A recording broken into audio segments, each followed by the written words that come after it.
ఏ పూజ చెయ్యండి, మీరు ఏ రూపానికి పూజ చేశారో ఆ రూపాన్ని బుద్ధి ప్రచోదనం చేయమని అడుగుతారు. బుద్ధి ప్రచోదనము అంటే మంచి విషయము వైపుకు మా బుద్ధులు మరలుగాక, మంచి నిర్ణయములు చేయుగాక. అప్పటి కృష్ణుడితో పాటు దూకితే ప్రమాదం. అందుకని కృష్ణుడు దూకితే మనం దూకక్కర్లేదు, ఆయన ఆడుతుంటే మనం చూద్దామని వాళ్ళకి బుద్ధి పుట్టేట్టు చేసినవాడు ఆయనే అని గుర్తు. అందుకు దూకరు. కాబట్టి పిల్లలు అలా ఉన్నారు, ఆయన లోపలికి దూకాడు. లోపలికి దూకి ఆడుతున్నాడు. చూశాడు కాళీయుడు. 101 పడగలు విప్పి కాట్లు వేశాడు. కాట్లు వేసి తన శరీరంతో చుట్టేశాడు. పాముకో లక్షణం ఉంటుంది, మీరు ఎప్పుడైనా చూశారో లేదో నాకు తెలియదు.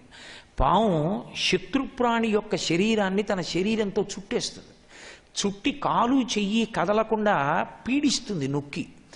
అలా చుట్టేశాడు ఆయన శరీరాన్ని అంతటిని. చిన్నవాడండి కృష్ణుడు, అప్పటికి రూపం అంతే. చుట్టేసి 101 పడగలతో ఆయన మర్మస్థానముల యందు కాట్లు వేశాడు. ఆయన వెలవెలపోయినటువంటి శరీరాన్ని పొందినవాడై ఆ పాము యొక్క కట్ల మధ్యలో ఇరికిపోయి తనని తాను ఆ కాళీయుని శరీరము నుంచి విడుదల చేసుకోని శక్తిహీనుడిగా కనపడుతూ నీటి మీద తేలిపోయాడు.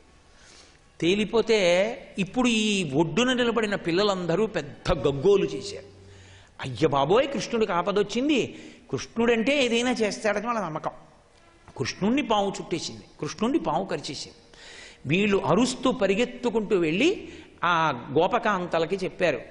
ఆ గబగబా యశోద బయలుదేరింది, గోపకాంతలు బయలుదేరు, గోపాల బాలురు బయలుదేరారు, అందరూ వచ్చారు. వచ్చి చూశారు, అంత పెద్ద పాము చుట్టేసి ఉంది కాట్లు వేస్తూ. చూస్తాడు కృష్ణుడు, నేను కావాలన్నవాడు ఉన్నాడా, అక్కర్లేదులే అనేవాడు ఉన్నాడా అని చూస్తాడు. ఈశ్వరుడి యందు ఉండేటటువంటి లక్షణం ఏంటంటే, ఆయన కావాలి అని అడిగేవాడు ఎవరైనా ఒకడుంటే, ఒక అడుగు ముందుకు ఎవడైనా వేసేవాడు ఉంటే ఆయన పరుగు పరుగునొచ్చి కౌగిలించుకుంటాడు. ఉట్టినే నోటితో అని లోపల ఆ భావన ఏం లేదనుకోండి, ఆయన కూడా అంతే నిర్లిప్తంగా ఉంటాడు. ఆయన ఒక పరీక్ష చేసి చూశాడు, వీళ్ళకి నేను ఎంత కావాలి అసలని చూశాడు. చూసావా ఈ బాబా ఇప్పుడు అక్కడి నుంచి దూకి ఒడ్డుకు వచ్చిందంటే లేనిపోని కూడా దూరంగా పోతానండి అంటారా అని చూశాడు. వాళ్ళు వచ్చన్నారు, పన్నగము మమ్ము కరవక నిన్నీటికి కరచి కుర్రా, నిమ్మి కలిగి నీవుండిన మము రక్షింతువు, నిన్ను రక్షింపమేము నేరము తండ్రి అన్నారు. అయ్యయ్యో, పాము నిన్నెందుకు కరిచింది, ఆ పాము మమ్మల్ని కరిచేస్తే గొడవ వదిలిపోను, మేము చచ్చిపోయినా నువ్వు బతికిస్తావు, నీకు ఆపదొస్తే మేము బతికించలే. మాటలో మర్యాద అని ఒకటి ఉంటుంది. మర్యాదానాంచలోకస్య కర్త కారయితాచ సహా అంటాడు రామాయణంలో స్వామి హనుమ రామచంద్రమూర్తి గురించి మాట్లాడుతూ. వాక్కునందు మర్యాద, ప్రవర్తన యందు మర్యాద. ఆ మర్యాద పాటించడం అంటే చూడండి, పోతన గారి పద్యం ఎలా ఉంటుందో. తల్లి కానీ తండ్రి కానీ పెద్దలు కానీ, ఏమిటండి 7ంటికి రావాల్సిన పిల్లాడు 10ంటికి కూడా రాలేదు, వస్తూ వస్తూ సైకిల్ ఏ కారుకో బుద్ధి చచ్చిపోలేదు కదా అనరు, అలా అమంగళకరంగా మాట్లాడరు. 7ంటికి రావాల్సిన పిల్లాడు 10 అయిపోయింది ఇంకా రాలేదు ఏమిటండి, ఏం అవ్వలేదు కదా అంటారు. ఏం అవ్వలేదు కదా అన్న దాంట్లో ప్రేమ చేత అమంగళాన్ని శంకిస్తారు, కానీ నోటితో మాత్రం ఉచ్చరించారు. ఎందుకంటే దేవతలు ఉంటారు, తథాస్తు అంటారు, అందుకని అనరు. ఏం అవ్వలేదు కదా అంటారు. ఏం అవ్వలేదు కదా అంటే గురువుగారు కూర్చోబెట్టి ఇంకా ఎక్కువ పాఠం చెప్పట్లేదు కదా, వస్తుండగా ఏ వర్షం వచ్చేవాడు ఏ ఇంట్లోనూ నించోలేదు కదా, మంగళభావన కూడా అందులోకి అన్వయం అయిపోవాలి. అందుకని ఏం అవ్వలేదు కదా అంటారు. ఆ పద్యం అలా పడింది పోతన గారికి. అది ఉత్తమ సంస్కారం. ఎవరి కోణంలోంచి పద్యం వస్తుందో అలాగే పడాలి ఆ పద్యం, తప్ప ఇంకొకలా పడకూడదు. అందుకే పన్నగము మమ్ము కరవక నిన్నీటికి కొరచె కుర్రా, నిమ్మి కలిగి నీవుండిన మమ్మున్ రక్షింతువు, నిన్ను రక్షింపమేము నేరము తండ్రి. నాయనా, నువ్వు కులాసాగా ఉంటే మమ్మల్ని అందరినీ రక్షిస్తావు, నీకే ఆపదొస్తే మమ్మల్ని రక్షించేవాడెవరు, మేము ఉండి లేనట్టే. అందుకని నీకు ఆపదొచ్చి నువ్వు పావు చేత గ్రసింపబడుతుంటే మేమిలా చూస్తూ ఊరుకుని, నువ్వు పావు చేత గ్రసింపబడిన తరువాత మేము ఇంటికి వెళ్ళలేము, మాకు అక్కర్లేదు ఈ శరీరాలు, నువ్వు లేకుండా మేము బ్రతకం, కాబట్టి మేము కూడా శరీరాలు వదిలేస్తామని వాళ్ళు ఇప్పుడు దిగుతున్నారు.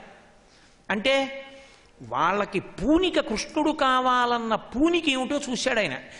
అందుకే అసలు భక్తి అన్న మాటకు అర్థం ఏంటంటే ఆయన ఉన్నాడు, ఆయన్ని చేరాలి, ఆయన కావాలన్న భావన అది ఉంటే చాలు. అంటే పూజ చెయ్యొద్దని నేను. మీరు ఒకటి జ్ఞాపకం పెట్టుకోండి, అఘాయిత్య పాండిత్యంతో అన్వయం చేయకూడదు ఈ విషయాన్ని. నేను అలా అన్నాను అనుకోండి, ఆ భావన ఉంటే చాలని. అంటే కోటేశ్వరారు చెప్పారండి, ఆ భావన ఉంటే చాలు కదా, ఎందుకంటే పూజలు అనకూడదు. నేను ఒకటి చెప్తాను చూడండి, భావన ఉన్నది నిజమైతే పూజ కూడా నిజం. ఎందుకని అంటే ఈశ్వరుడి మీద భక్తి ఉంటే చాలు కదండి, పూజ ఎందుకు అన్నాను అనుకోండి. కోటేశ్వరారు మీ అబ్బాయి మీద ప్రేమ ఉంటే చాలు కదండి, కాకినాడలో దొరికిన కొత్తపల్లి కొబ్బరి మామిడి పళ్ళు పంపించడం ఎందుకు? ఈ ప్రేమ ఉంటే చాలుగా. ఎవరో నాకు పట్టుకొచ్చి ఇచ్చినటువంటి బుట్టడు మామిడి పళ్ళు బస్సువాడిని పట్టుకుని నువ్వు కూకట్పల్లిలో దింపవయా అని మా వాడికి ఫోన్ చేసి, ఒరే కొత్తపల్లి కొబ్బరి మంచి పళ్ళు వచ్చేయరా నువ్వు తినరా అని పంపించడం ఎందుకు? నా కొడుకు మీద ప్రేమ ఉంటే సరిపోదా? ప్రేమ ఉంది కాబట్టే మామిడి పళ్ళ బుట్ట వాడికి పంపించాను బస్సులో. ప్రేమ ఉన్నది నిజమైతే పూజ చేయకుండా ఎందుకుంటావు? కాబట్టి నాకు భక్తి ఉంది కానండి, అబ్బే ఇవన్నీ నేను చేయను, మా ఆవిడ చేస్తుంది, అదో అఘాయిత్య మాటలు, అర్థం లేని మాటలు, తప్పించుకునే మాటలు. తప్పించేది నిజాలు కావు. అలా అనడానికి సిగ్గుపడాలి. అంతేకాని అదేదో పెద్ద ప్రతిభల ఆవిడ చేస్తుందండి, నాకేం అక్కర్లేదు, నీ కర్మ. ఆవిడ ఎక్కడికెడుతుందో నువ్వు ఎక్కడికెడతావో 50 ఏళ్ళు పోయాక చూసుకుందువు కానీ. కాబట్టి నిమ్మి కలిగి నీవుండిన మము రక్షింతువు నిన్ను రక్షింపమేము నెరము తండ్రి. మేము నిన్నెక్కడ రక్షించుకోగలం, కాబట్టి మేము కూడా శరీరాన్ని వదిలిపెట్టేస్తాం అని వాళ్ళందరూ యములలో దిగిపోతున్నారు. వీళ్ళకి నేను కావాలి అని తనని తాను దక్కించుకుంటాడు తప్పించి ఈశ్వరుణ్ణి మనం దక్కించుకోం. ఈశ్వరుడు మనకి దక్కుతాడు. ఇది తేడా. ఏదో నేను ఇది దక్కించుకున్నానండి అంటే అర్థం ఉంది. ఈశ్వరుణ్ణి దక్కించుకోవడం నా చేతిలో ఉండదు, ఈశ్వరుడు నాకు దక్కుతాడు, అది ఆయన చేతిలో ఉంటుంది తప్పించి ఆయన నాకు దక్కేవాడు కాడు. అందుకే దేవీ శృతిం భగవతీం ప్రథమే పుమాంస తత్సద్గనౌఘ మణికోశ గృహం గృణంతి తద్వారపాటన పటూని చేతిహాస సంతర్కన స్మృతి పురాణి పురస్సరాణి అంటారు పరాశర భట్టలు శ్రీగుణరత్న కోశం. అమ్మవారిని దర్శనం చేయడం మన చేతిలో ఉండదు, అమ్మవారు దర్శనం ఇవ్వడం ఆవిడ చేతిలో ఉంటుంది. నేను ఎక్కడున్నానో మీకు తెలియచ్చు, నేను ఎక్కడున్నానో మీకు తెలిస్తే నా దర్శనం అవుతుందా? అవదు. ఒకవేళ మీరు నేనున్న చోటికి వచ్చిన ఆయన ఎవరిని కలవాలంటున్నారండి ఇవాళ అన్నారనుకోండి, మీరు నన్ను చూడడం సంభవమా? నేనున్న చోటు తెలియచ్చు, నన్ను చూడడం సంభవం కాదు. అదే నేను మీతో మాట్లాడాలనుకున్నాను అనుకోండి, పక్కకి పిలిచి అయ్యా రేపు ఫలానా చోటు ఉన్నాను, రేపు మీరు ఒక్కసారి రాగలరేమిటి అన్నాను అనుకోండి, ఇప్పుడు అవతల వారు నన్ను చూడడం తేలిక. ఎందుకు పనికి మాలిన నా విషయంలోనే అది అన్వయమైతే భగవంతుడి విషయంలో ఆయన ఎక్కడుంటాడో వేదాలు పురాణాలు ఉపనిషత్తులు చదివి తెలుసుకుంటే ఆయన దర్శనం అయిపోతుందా? ఆయన అనుగ్రహిస్తే అవుతుంది. ఈశ్వరుడు మనకి దక్కడానికి మనం దక్కించుకుంటా ఉండడానికి అంత తేడా ఉంటుంది. కాబట్టి ఇప్పుడు ఆయన వాళ్ళకి దక్కుతున్నాడు, అందుకని వాళ్ళు ఆర్తి చెందారు, తాను దక్కాలి. ఒక్కసారి శరీరాన్ని పెంచాడు. ఈశ్వరుడికి ఏది పెద్ద విశేషం కనుక ఎప్పుడైతే శరీరాన్ని పెంచేస్తున్నాడో ఆ కట్లు పటపట పటపట నలిగిపోయి శరీరం అంతా ఖేదాన్ని పొందింది. ఒక్కసారి పెద్ద శరీరాన్ని పెంచి మళ్ళీ చిన్నవాడై కట్లలోంచి పైకొచ్చాడు. పైకొచ్చి ఆ తోక పట్టుకుని ఎగిరి కాళీని మీదకి ఎక్కాడు. ఎక్కి ఒక్కొక్క పడగ మీద ఒక్కొక్క కాలేసి తొక్కుతుంటే ఇంకొక పడగ పైకెత్తుతున్నాడు. ఇది ఒక చమత్కారం. ఈ నృత్యము అనేటటువంటిది సనాతన ధర్మంలో అందరు దేవతలు చేస్తుంటారు. దీనికి అసలు ఆది గురువు నటరాజస్వామిగా పరమశివుడు, ఆయన ఎప్పుడూ తాండవం చేస్తాడు. కృష్ణ భగవానుడు కాళీయుని పడగల మీద చేశాడు. అమ్మవారు లాస్యము అని పరమశివుడితో కలిసి చేస్తూ ఉంటుంది. చిదంబరంలో ఇప్పటికీ చిత్సభ అని ఉంటుంది. ఆ చిత్సభలో ఆయనతో కలిసి తాండవం చేసింది ఆవిడ. దేవతలందరూ కూడా చేస్తూ ఉంటారు. కాబట్టే ఈ రాజోపచారాల్లో ఒకటిగా వెళ్ళింది నాట్యం. నాట్యానికి ఒక లక్షణం ఉంటుంది. అది ఎందుకు ఇస్తారంటే రాజోపచారాల్లో పూజ చేసేటప్పుడు బిగువు ఉంటుంది. బిగువు దేనికంటే మనస్సుకు ఉంటుంది బిగువు. నేను హస్తయోహో అర్ఘ్యం సమర్పయామి అన్నాను అనుకోండి, నా మనసు ఎటు వెళ్ళకూడదు, దాన్ని జాగ్రత్తగా పట్టుకు నించోపెట్టాలి. ఈశ్వరుడి చేతులు ఆయన చేతిలో నీళ్లు వేసినట్టు, ఆయన కడుక్కున్నట్టు, నేను తుడిచినట్టు, ఆచమనీయం సమర్పయామి నేను 3 మాటలు వేస్తే ఆయన లోపలికి పుచ్చుకున్నట్టు, మళ్ళీ చెయ్యిలా చాపినట్టు నాకు కనపడాలి. అంటే కదలడానికి ఉండదు మనసుకి. నేను ఏది చెప్తున్నానో దాన్ని బట్టి చూస్తూ ఉండాలి తన నేత్రంతో. అలిసిపోతుంది కాసేపటికి. దానికి అలవాట్లేదు అలా ఉండడం. మనం చెప్పినట్టు వింద దాని ఇష్టం వచ్చినట్టు పోతుంది. అలా పోవడానికి అవకాశం ఇస్తారు. అవకాశం ఇస్తూ అది ఇష్టం వచ్చినట్టు వెళ్ళొచ్చు, కానీ భగవంతుడిని విడిచిపెట్టి మాత్రం కాదు. రైతు ఎద్దుకి తాడు కడతాడు, ఆ తాడు ఎంత దూరం ఉందో అంతే తిరగాలి ఎద్దు, అది దాటి వెళ్ళదు. అలా వదులుతారు మనసుని. ఆ వదలడమే రాజోపచారం, అందుకు చేస్తారు. గీతం శ్రావయామి అంటే ఓ పాట పాడతారు. గీతం శ్రావయామి అంటే గోదావరి గట్టుంది, గట్టు మీద చెట్టుంది అని పాడరు. ఏదో అదేంటి అమ్మవారి మీద ఓ కీర్తన చేస్తారు, లేకపోతే పరమేశ్వరుడి మీద ఓ కీర్తన చేస్తారు. సాంబశివాయ నరే అంటారు. ఇప్పుడు ఆ కీర్తన వింటూ మనసు రంజిల్లుతూ సంతోషంగా ఉంటుంది. అంటే కాస్త కదలడానికి అవకాశం ఇస్తారు. నృత్యం దర్శయామి, ఆవిడ ఏదో చెయ్యదు. నృత్యం అంటే ఏదో కస్తూరీ తిలకం లలాట ఫలకే వక్షస్థలే కౌస్తుభం నాసాగ్రే నవమౌక్తికం అని నర్తిస్తోంది అనుకోండి. ఇప్పుడు ఆవిడ కనపడుతుందా, కృష్ణుడు కనపడతాడా? ఆవిడ కనపడదు, కృష్ణుడు కనపడతాడు. అంటే ఆమె నర్తిస్తుండగా మనసు కాస్త ప్రశాంతంగా కదులుతూ చూస్తుంది, కానీ భగవద్ దర్శనమే అవుతుంది. కాస్త మనసు కదలడానికి అవకాశం ఇవ్వడానికి ఈశ్వరుడికి రాజోపచారం తీసుకొస్తారు.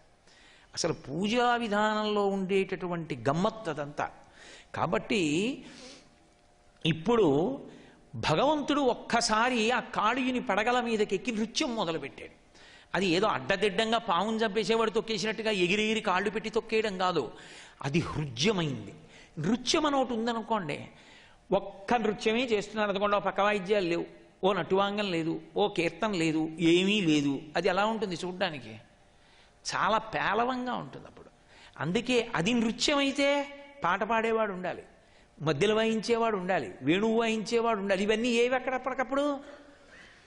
అది ఆ చూడగలిగిన కన్ను మనకి ఇచ్చారు కవులు, వాళ్ళు అలా చూశారు. కాబట్టి యమునా వీచి మృదంగ వజ్జములు మ్రోయం తీరగోపౌఘర్ష మనోజ్ఞధ్వనితంబు గేయముగ జించత్కాళి తవ్యాళి రంగ తరంగ తలంబునన్ పటుకతిన్ గంజాక్షు నిర్మర్తనాక్షము హృద్యద్భుత భీమమై పరగ దివ్యశ్రేణి చూచెన్ దివిన్.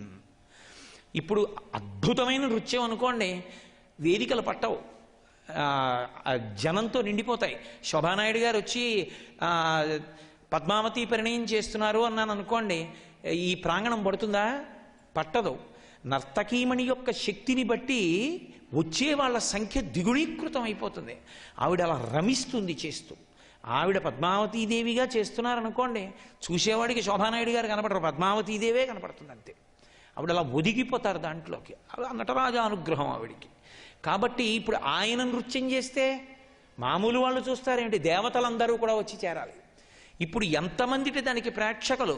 అదృష్టం ఏమిటంటే ఏమీ తెలియని గోపాల బాలురు మొదటి వరుసలో యమున ఒడ్డు నిలబడి చూస్తున్నారు.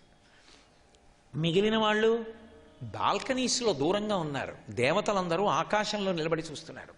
యమునా వీచి మృదంగవజ్జములు మ్రోయన్, యమునా నది యొక్క తరంగములు కదులుతుంటే మృదంగాలు వాయిస్తున్నట్లుగా ఉందిట.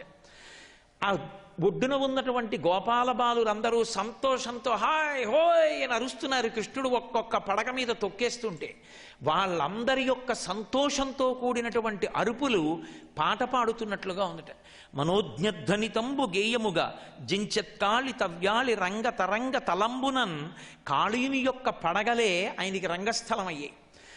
పటుగతిన్ కంజాక్షు నిర్మర్దనాట్యము హృద్యాద్భుత భీమమై పరగా, అద్భుతమైనటువంటి నృత్యం. మామూలు రంగస్థలం మీద ఎవడైనా చేస్తాడు, కానీ ఆయన చేసినటువంటి నృత్యం మామూలు నృత్యం కాదు, పాము పడగల మీద చేస్తున్నాడు.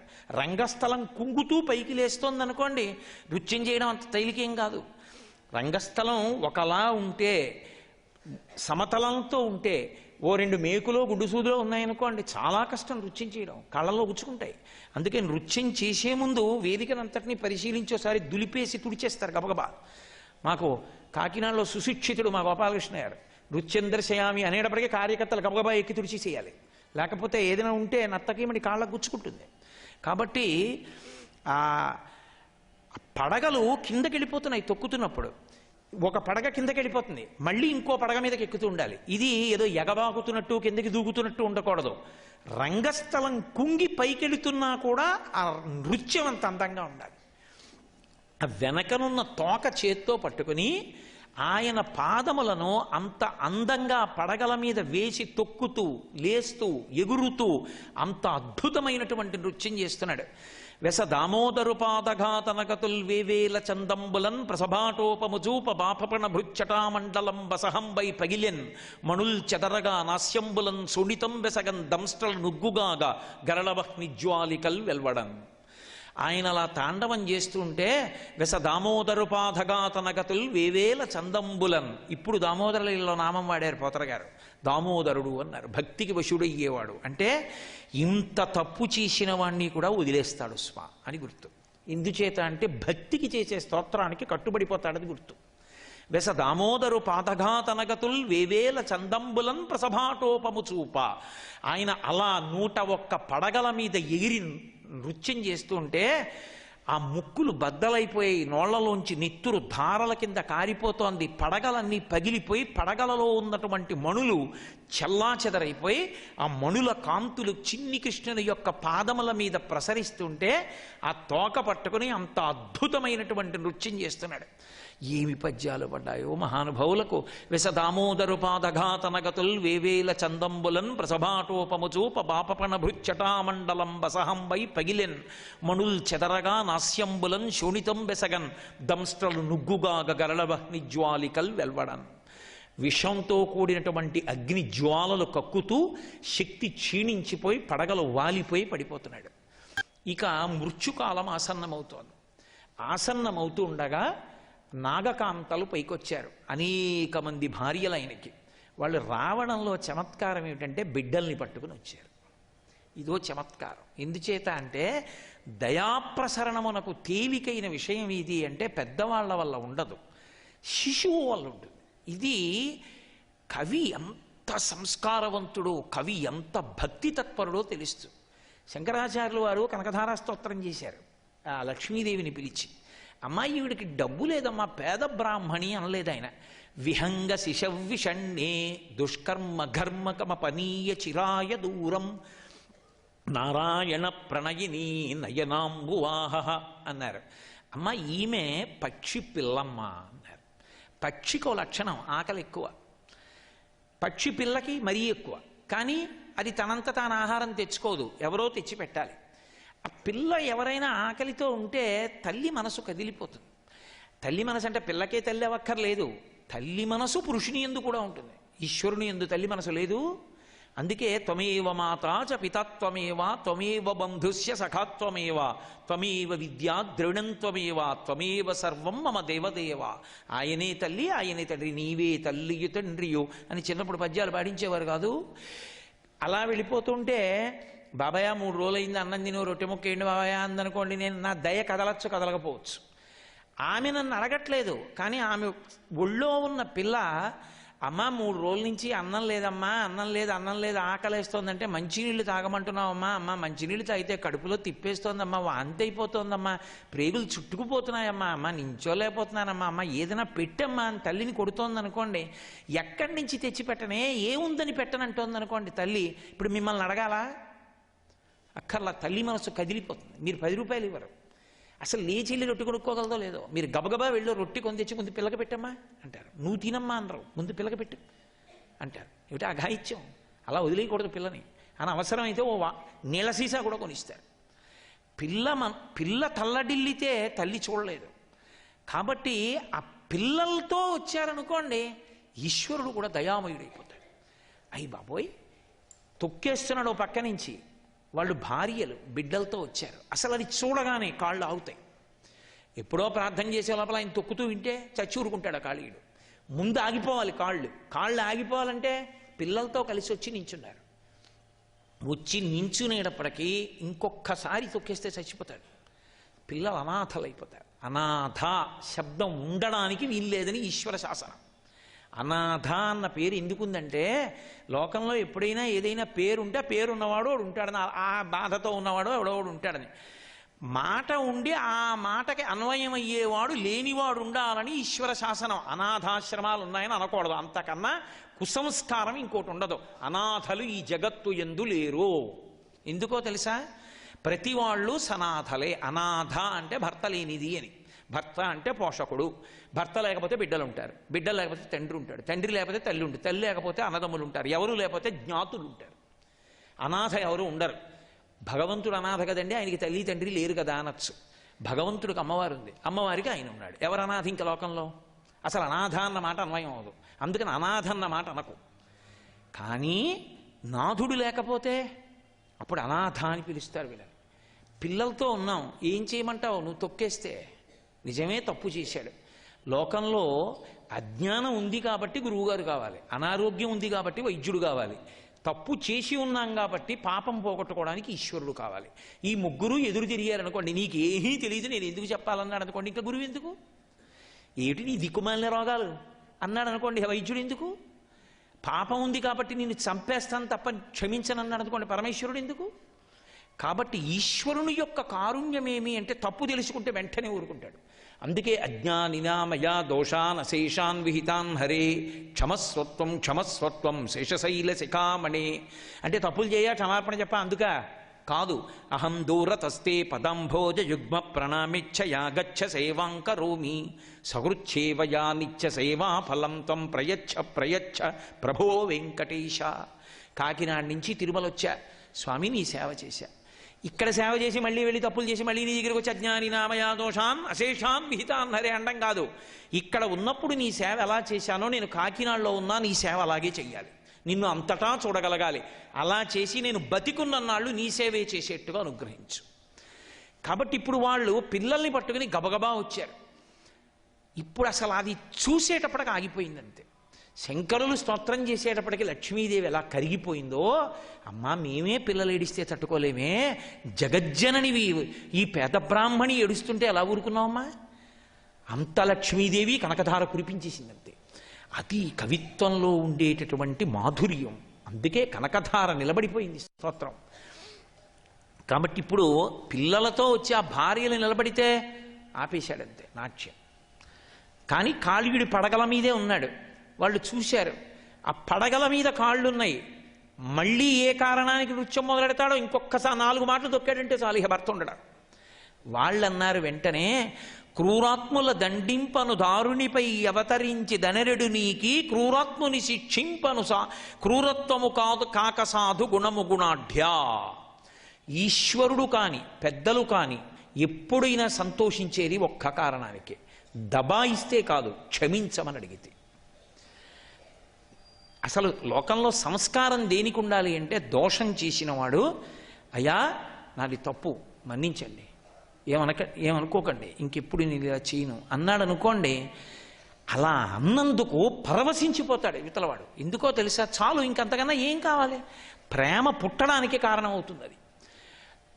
దోషం చేయని వాళ్ళు ఎవరు ఉంటారండి లోకంలో?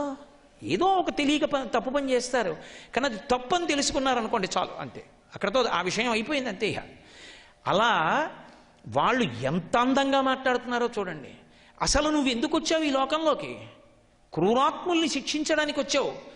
వీడిని ఎందుకు శిక్షిస్తున్నావు? మా ఆయన్ని క్రూరాత్ముడు కనుక నీళ్ళని పాడు చేస్తున్నాడు, తప్పు కదా. మరి మీరు ఎందుకు చెప్పలేదు? మేము చెప్తే వినేవాడు కాదు వాడు. కాబట్టి ఆయన్ని శిక్షించడం పరమసత్యం, నువ్వు శిక్షించవచ్చు. కాబట్టి ఇప్పుడు నీవు క్రూరుడు అన్న మాట మేము అనడానికి అన్వయం అవుదు. నువ్వు సాధువు, లోకాల్ని రక్షించడానికి ఆయన పడగలు తొక్కేస్తున్నావు. కాబట్టి స్వామి నీ ఎందు తప్పు లేదు, మాదే తప్పు, మా ఆయనదే తప్పు. ఈ మాట అనగానే పరమేశ్వరుడు కూడా అలా నిలబడిపోవలసింది. సంస్కారాన్ని నేర్పుతాయి పురాణాలు. ఏదో తెలియక గభాలను ఎవరినో గుద్దాడు, అయ్యా క్షమించండి పెద్దవారు చూడలేదు, నేను చూడవలసింది, మీకన్నా చిన్నవాడిని, కళ్ళు బాగా కనపడుతున్నాయి, పొరపాటున గుద్దేశాను మన్నించండి అని ఓ మాట అన్నారనుకోండి, ఎంతో ఆనందిస్తాడు. సర్వం శ్రీ ఉమామహేశ్వర పరబ్రహ్మార్పణమస్తు. స్వస్తి.